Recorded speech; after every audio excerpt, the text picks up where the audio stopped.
Wala nang ibang date, wala nang ibang plan na i-celebrate pa?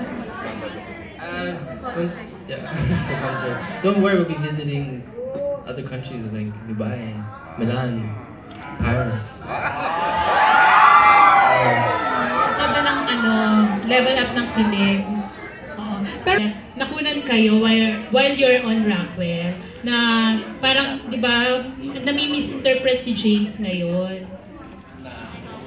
Minsan nung lumalabas na pictures na nandun kayo sa Rockwell, nag-shopping kayo, tapos parang may nasa escalator kayo, nauuna si James. Tapos si Nadine may mga dala. Nauna saan?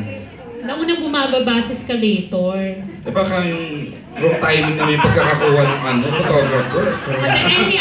Any statement para kasi nga parang na-judge si James. Ang daming basher. Dahil lang nauna, ma-judge siya. Nakita ko kasing photos ba, hindi ko po alam yung part na yun.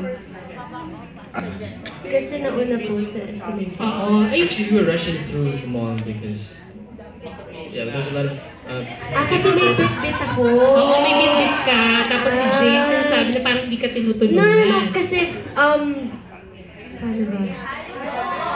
Wait lang, mag-explain ako. Wait lang.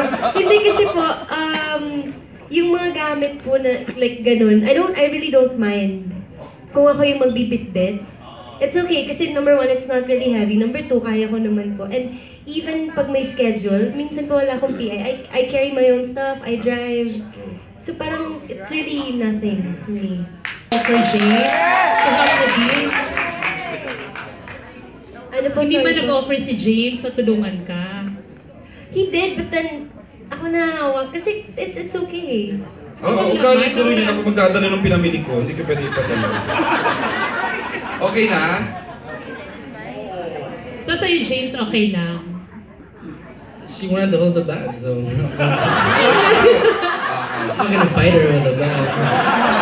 Sanay po kasi ako ng ganun, even with my bag. Parang hindi ko po pinapabit-bit talaga sa iba. Okay.